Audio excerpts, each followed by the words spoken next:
Ce qui se passe au Moyen-Orient en ce moment n'est pas simplement une nouvelle guerre régionale parmi d'autres.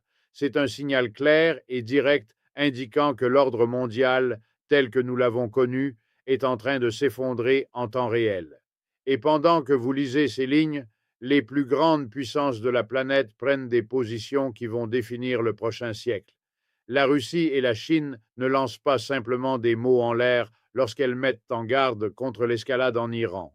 Elles parlent depuis une position d'intérêt profond, d'alliances construites pendant des décennies, de routes commerciales valant des milliers de milliards de dollars et d'une vision du monde radicalement différente de celle que Washington vend depuis la fin de la guerre froide. Et si vous pensez que cela ne vous concerne pas, que vous êtes là à regarder les informations depuis votre canapé, il faut y réfléchir à deux fois. Parce que le prix de l'essence, le prix des aliments, la valeur du dollar et la sécurité de vos enfants, tout cela est connecté à ce qui se déroule en ce moment même dans le détroit d'Ormuz et dans les couloirs du Conseil de sécurité des Nations unies. Ce que la Russie et la Chine font n'est pas de la rhétorique diplomatique. C'est un avertissement selon lequel toute attaque contre l'Iran peut dégénérer d'une manière que personne à Washington ne semble calculer honnêtement. Et voilà le début de quelque chose qui peut tout changer. Commençons par comprendre ce qui s'est réellement passé le 28 février 2026, parce que les titres que vous voyez dans les médias dominants ne vous racontent pas l'histoire complète. Les États-Unis et Israël ont lancé des attaques coordonnées contre l'Iran dans le cadre de ce qui a été appelé l'opération Epic Fury. Ce n'était pas un acte spontané, ce n'était pas une réponse à une quelconque provocation immédiate. C'était une opération planifiée, délibérée, qui a abouti à la mort du guide suprême Ali Khamenei et au bombardement d'installations nucléaires placées sous la supervision de l'Agence internationale de l'énergie atomique. Réfléchissez-y un instant. Des installations nucléaires sous surveillance internationale ont été bombardées. Le ministre russe des Affaires étrangères, Sergueï Lavrov, n'a pas hésité à appeler cela exactement ce que c'était: un acte d'agression armée, prémédité et injustifié contre un État souverain membre des Nations unies. Et il a raison. Car indépendamment de ce que l'on pense du gouvernement iranien, ce qui s'est passé ce jour-là fut la destruction de la norme fondamentale de l'ordre international que les États-Unis prétendent depuis des décennies défendre. La Chine, de son côté, a été directe et sans équivoque. Le ministre des Affaires étrangères Wang Yi a déclaré au ministre israélien Gideon Sa'ar que l'attaque avait eu lieu précisément au moment où les négociations entre Washington et Téhéran avaient enregistré des progrès significatifs, y compris sur les préoccupations sécuritaires d'Israël. Les deux puissances, a dit la Chine, avaient dissimulé leur véritable intention de changement de régime à Téhéran sous couvert de négociations pour normaliser les relations.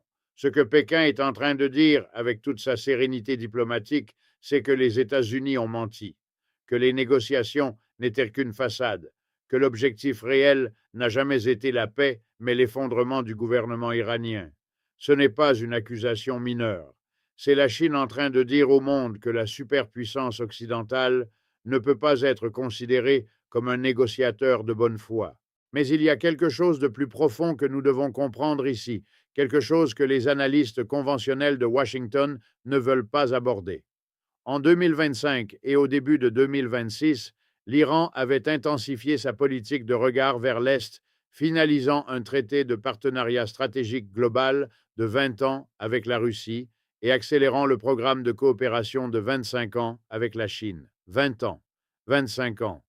Quand est-ce que les États-Unis ont signé quelque chose de comparable avec quelqu'un? Ces accords ne sont pas symboliques. Ils constituent l'architecture d'un ordre mondial alternatif construit patiemment, brique par brique, pour créer un système économique et sécuritaire qui ne dépend pas du dollar, qui ne dépend pas du système financier occidental, qui ne dépend pas de la puissance militaire américaine pour sa survie.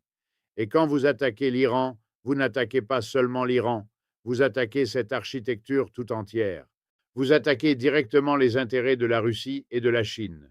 L'attaque contre le port de Bandar Abbas menace de faire s'effondrer le corridor international de transport nord-sud, connu sous le nom d'INSTC, ainsi que l'initiative Ceinture et Route, sur lesquelles la Russie et la Chine comptent pour contourner les routes maritimes contrôlées par l'Occident.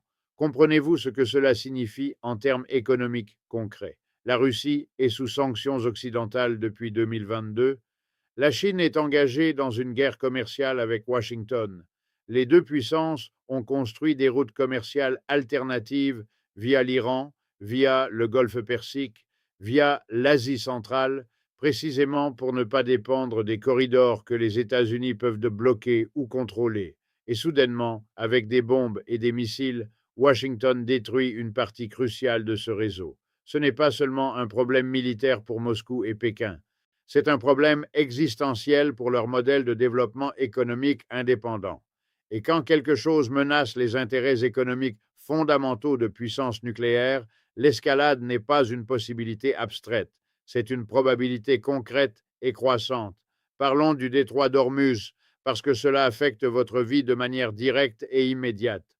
Environ 20% du pétrole et du gaz naturel mondial transitent normalement par ce détroit.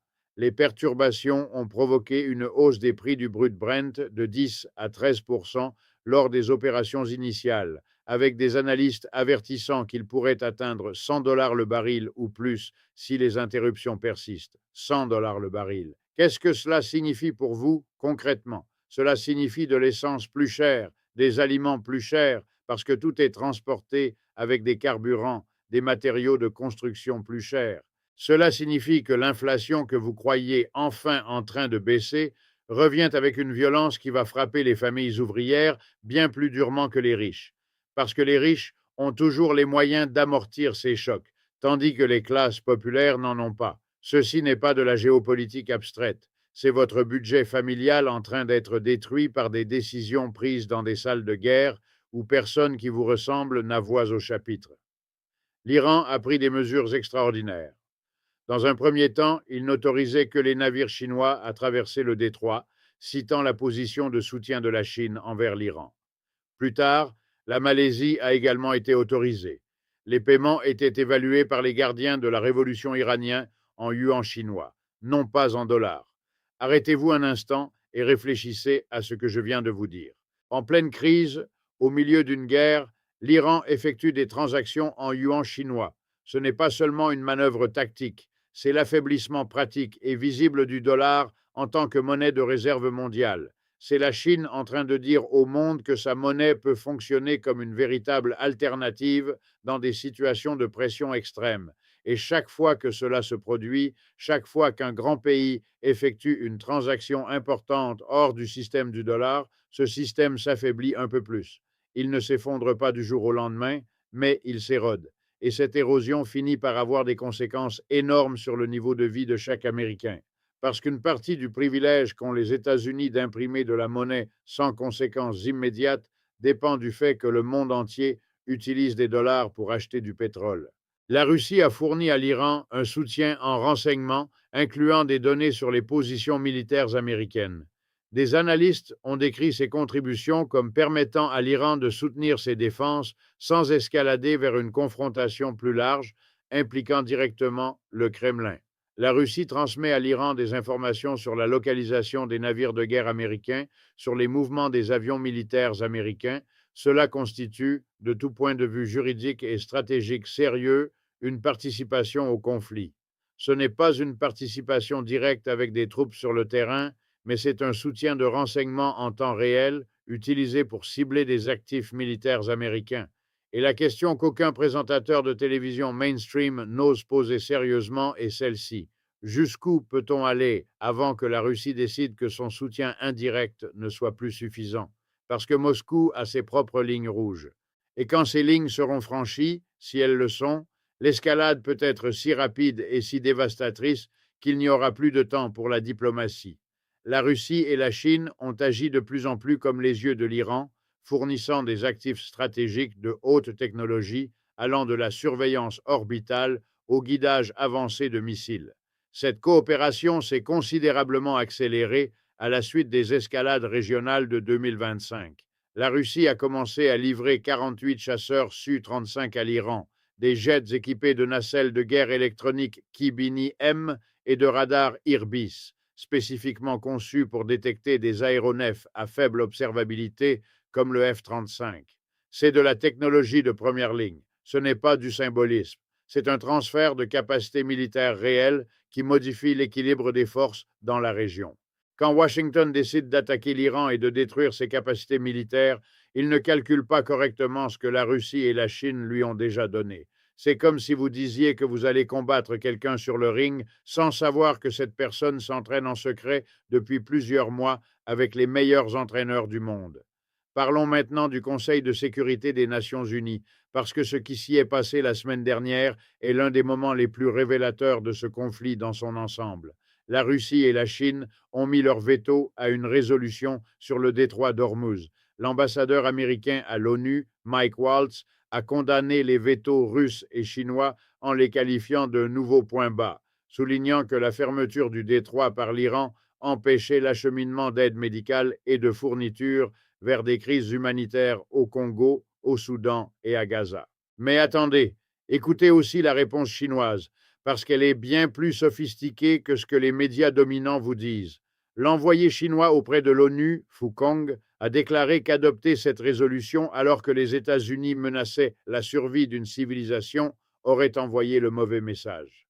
Remarquez ce langage, la survie d'une civilisation.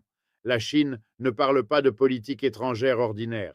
La Chine dit que ce que les États-Unis font en Iran est une attaque civilisationnelle, une tentative de détruire une culture, une histoire, un peuple. C'est un langage qui résonne énormément dans le Sud global, en Afrique, en Asie, en Amérique latine, parce que ces pays ont une mémoire historique du colonialisme occidental et comprennent parfaitement ce que ces mots signifient. Et pendant ce temps, que fait Trump? Le président Trump a annoncé son intention de prendre le contrôle du détroit d'Ormuz le 9 mars, avertissant ensuite l'Iran de ne pas poser de mines dans cette voie d'eau. Le 19 mars, les forces armées américaines ont lancé une campagne militaire pour ouvrir le détroit et en prendre le contrôle. C'est le président des États-Unis qui annonce qu'il va occuper militairement l'une des voies d'eau les plus importantes du monde, une voie qui n'appartient à aucun allié de Washington, une voie dont le contrôle va directement à l'encontre des intérêts de la Chine, qui en dépend énormément pour son approvisionnement en pétrole. Et la question que nous devrions tous nous poser est la suivante. Y a-t-il quelqu'un à Washington qui calcule les conséquences de second et troisième ordre de ces décisions? Parce que ce que je vois depuis ici, c'est une administration qui prend des décisions colossales avec l'arrogance de qui croit que la puissance militaire résout tout, sans comprendre que la puissance militaire a des limites. Et quand vous poussez des puissances nucléaires dans leur dernier retranchement, ces limites deviennent très, très dangereuses.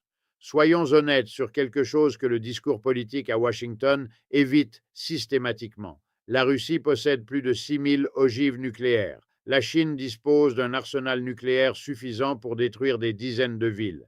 L'Iran, bien qu'il ne dispose pas encore d'armes nucléaires, du moins selon le renseignement officiel, possède des missiles balistiques capables d'atteindre des bases militaires américaines dans toute la région. Le ministère russe des Affaires étrangères a mis en garde contre le risque d'une catastrophe humanitaire, économique et possiblement radiologique, en particulier compte tenu des rapports faisant état d'attaques contre des installations nucléaires placées sous les garanties de l'Agence internationale de l'énergie atomique. Possiblement radiologique, ce n'est pas le langage de diplomates prudents en train de construire un narratif médiatique. C'est la Russie en train de dire au monde qu'il existe des installations nucléaires endommagées, que des matières radioactives ont potentiellement été libérées dans l'environnement, que la situation comporte des dimensions qui vont bien au-delà d'une guerre conventionnelle. Et quand la Russie parle de catastrophe radiologique dans le contexte d'un conflit actif, c'est un pays qui possède une immense connaissance historique du sujet, ce sont les mêmes qui ont vécu Tchernobyl, qui nous dit que cela peut échapper à tout contrôle d'une manière qui n'a pas de solution militaire. Parlons également de l'économie mondiale, parce qu'il est impossible de comprendre ce conflit sans en saisir les dimensions économiques. La restriction des expéditions de plus de 90%, soit environ 10 millions de barils par jour de production pétrolière, a fait monter en flèche les coûts de l'énergie et des intrants agricoles dans le monde entier. 10 millions de barils par jour. Pour mettre cela en contexte, c'est environ 10% de toute la production mondiale de pétrole stoppée d'un coup. Dans un système économique mondial où les prix de l'énergie affectent littéralement tous les autres prix, Alimentation, transport, industrie, construction, ce choc est monumental. Et les pays qui souffrent le plus ne sont pas les riches. Ce sont les pays les plus pauvres du monde, ceux d'Afrique, d'Asie du Sud, d'Amérique latine, où l'énergie représente une part bien plus grande du budget familial. Autrement dit, la guerre que Washington a présentée comme une opération chirurgicale de sécurité est en train de créer de la misère pour des millions de personnes qui n'ont absolument rien à voir avec les ambitions nucléaires de qui que ce soit. Pour atténuer le choc énergétique provoqué par la fermeture du détroit d'Ormuz, le Trésor américain a accordé à l'Inde une exemption d'urgence temporaire de 30 jours le 6 mars 2026, autorisant l'achat de chargements de pétrole russe bloqués afin de stabiliser les prix intérieurs des carburants. Arrêtez-vous un instant, parce que c'est extraordinaire. Les États-Unis, qui depuis des années font pression sur le monde entier pour qu'il n'achète pas de pétrole russe, qui ont sanctionné la Russie pour sa guerre en Ukraine, qui ont menacé l'Inde et d'autres pays de maintenir des relations commerciales avec Moscou, ces mêmes États-Unis ont dû accorder une exemption d'urgence pour que l'Inde puisse acheter du pétrole russe, parce que les conséquences économiques de leurs propres décisions militaires étaient si graves que le seul moyen de stabiliser le marché était de faire exactement ce que Washington avait interdit. Vous voyez la contradiction? Vous voyez comment la réalité économique plie même la puissance la plus arrogante du monde? Voilà ce qui se passe quand on prend des décisions militaires sans en calculer honnêtement les conséquences économiques. Et voici le cœur de l'analyse, ce qui me semble le plus important. De quoi s'agit-il vraiment dans ce conflit? Nous ne parlons pas seulement de l'Iran, nous ne parlons pas seulement du programme nucléaire iranien, nous parlons de la question fondamentale de savoir si l'ordre mondial va continuer à être unipolaire, dominé par Washington, ou s'il va être genuinement multipolaire, où plusieurs puissances ont voix au chapitre dans les règles du système. Parce que la Russie et la Chine ne défendent pas l'Iran par solidarité idéologique. Elles le défendent parce que l'Iran est une pièce maîtresse de leur vision d'un monde où aucun pays ne peut être détruit unilatéralement par Washington simplement parce que Washington le décide. Alors que la Chine et les États-Unis sont actuellement entravés par des guerres tarifaires et des goulots d'étranglement dans les matières premières, et que la Russie reste enlisée dans le théâtre ukrainien, aucune des deux puissances ne peut se permettre que Téhéran tombe. Un effondrement iranien représenterait un échec et mat définitif contre le pont terrestre eurasiatique. C'est du langage d'échec géopolitique et il est précis. Si l'Iran tombe, si le régime est remplacé par un gouvernement favorable à Washington, la route commerciale reliant la Russie au golfe Persique via l'Iran disparaît. La route reliant la Chine à la Méditerranée via l'Iran disparaît. Le corridor énergétique permettant aux deux puissances d'opérer en dehors du contrôle financier occidental se ferme. Et avec cela, la vision entière d'un ordre mondial alternatif recule d'une génération. Voilà ce qui est en jeu. Et c'est ce qui explique pourquoi la Russie et la Chine sont prêtes à aller très loin pour empêcher ce scénario, même si elles maintiennent publiquement un langage de diplomatie et de modération. Mais il y a encore quelque chose que je veux que nous considérions ensemble, quelque chose qui me semble fondamental pour comprendre la dimension morale de cette situation depuis la perspective de quelqu'un qui croit en la justice et en la démocratie réelle. La Chine a averti que les États-Unis et Israël poussaient rapidement la région vers une catastrophe humanitaire, économique et potentiellement même radiologique. La responsabilité des conséquences négatives de cette crise d'origine humaine, incluant une réaction en chaîne imprévisible et une spirale de violence, repose entièrement sur eux. Quand est-ce que la Chine a parlé ainsi des États-Unis dans un forum international? Ce n'est pas le langage prudent de la diplomatie chinoise traditionnelle. C'est Pékin disant ouvertement que Washington est responsable de ce qui se passe. Et quand la deuxième économie mondiale, le pays qui détient le plus de réserves en dollars sur la planète, le plus grand partenaire commercial de pratiquement toutes les nations du monde, dit quelque chose de ce genre, le monde l'écoute. Le monde n'est plus disposé à simplement accepter la narrative américaine selon laquelle ces guerres sont toujours des guerres de libération et de défense de la démocratie. Parce que pensons à l'histoire récente avec honnêteté. L'Irak, 2003, des armes de destruction massive qui n'existaient pas, des centaines de milliers de morts. La Libye, 2011, une intervention humanitaire qui a transformé le pays le plus prospère d'Afrique en un État défaillant avec des marchés d'esclaves. La Syrie, le financement de groupes armés qui se sont révélés plus brutaux que le gouvernement qu'ils prétendaient renverser. L'Afghanistan, 20 ans, des milliers de milliards de dollars, et les mêmes talibans qui étaient au pouvoir en 2001 sont revenus au pouvoir en 2021. Et maintenant l'Iran, où des installations nucléaires sous supervision internationale sont bombardées, où le guide suprême d'un État souverain est assassiné, et où la région est poussée vers ce qui pourrait être la crise la plus grave depuis la Seconde Guerre mondiale. Combien de fois un pays peut-il répéter le même schéma avant que le monde cesse de croire en ses justifications? Mais écoutez-moi bien, parce que c'est important. Je ne dis pas que le gouvernement iranien était parfait. Je ne dis pas que Khamenei était un dirigeant qui méritait l'admiration. Je ne romance aucun régime autoritaire. Ce que je dis, c'est que la façon dont fonctionne la politique étrangère américaine, avec son exceptionnalisme, avec sa conviction qu'elle peut intervenir n'importe où dans le monde, détruire n'importe quel gouvernement qui ne lui convient pas, et ensuite s'attendre à ce que le monde applaudisse, cette façon de faire de la politique atteint ses limites. Et ces limites s'appellent la Russie, elles s'appellent la Chine, elles s'appellent le Sud global, elles s'appellent les peuples du monde entier qui en ont assez de payer le prix des ambitions impériales avec leur sang et leur pauvreté. Il est essentiel de comprendre que cette limite n'est pas seulement militaire, elle est économique, elle est diplomatique, elle est morale. Elle se manifeste dans les vétos au Conseil de sécurité. Elle se manifeste dans les transactions en yuan chinois au milieu d'une crise. Elle se manifeste dans le langage que Pékin emploie désormais sans la moindre hésitation pour désigner les États-Unis comme responsables d'une catastrophe en cours. Et elle se manifeste dans quelque chose que je considère comme l'un des indicateurs les plus significatifs de ce changement d'époque. Le fait que des pays qui, il y a 10 ans encore, n'auraient pas osé défier ouvertement Washington sur des questions géostratégiques majeures, le font aujourd'hui, non pas par courage particulier, mais parce que les calculs de risque ont fondamentalement changé.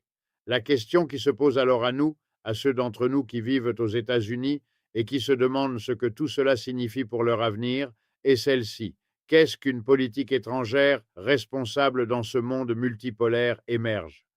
Elle ne peut pas continuer à ressembler à ce que nous avons vu ces 30 dernières années. Elle ne peut pas continuer à reposer sur la conviction que la supériorité militaire américaine est suffisante pour façonner le monde selon les préférences de Washington. Parce que cette conviction se heurte aujourd'hui à des réalités que des bombes et des porte-avions ne peuvent pas faire disparaître. Ces réalités, c'est la puissance économique croissante de la Chine. C'est la résilience militaire de la Russie malgré les sanctions. C'est la capacité de résistance de l'Iran, construite patiemment pendant des décennies de pression. C'est la montée d'un Sud global qui ne veut plus être le terrain de jeu des rivalités entre grandes puissances. C'est la construction, lente mais réelle, d'un système économique et financier alternatif qui réduit progressivement l'effet de levier que le contrôle du dollar donne à Washington. Une politique étrangère responsable dans ce contexte devrait commencer par reconnaître ces réalités au lieu de les nier. Elle devrait reconnaître que les intérêts de sécurité de l'Iran, même sous un régime qui comporte de sérieux problèmes de droits humains, sont des intérêts réels qui méritent d'être traités via la diplomatie plutôt que via des frappes aériennes. Elle devrait reconnaître que la sécurité d'Israël n'est pas mieux garantie par des guerres qui déstabilisent davantage une région déjà explosive, mais par des arrangements politiques qui s'attaquent aux causes profondes des conflits plutôt qu'à leurs symptômes. Elle devrait reconnaître que le coût de maintenir une posture hégémonique mondiale dans un monde qui a évolué vers plus de multipolarité en termes de ressources, de vie, de capital politique et de crédibilité internationale n'est plus justifiable au regard des bénéfices réels qu'il apporte aux Américains ordinaires. Ce sont des questions difficiles à poser dans l'environnement politique américain actuel. Elles vont à l'encontre de narratives profondément enracinées sur l'exceptionnalisme américain, sur la responsabilité des États-Unis de diriger le monde libre, sur la nécessité de maintenir la supériorité militaire à tout prix. Mais ce sont des questions que la réalité oblige à poser. parce que la réalité, comme nous la voyons se développer en temps réel au Moyen-Orient, ne se laisse pas convaincre par des narratives. Elle a ses propres logiques, ses propres dynamiques, ses propres conséquences.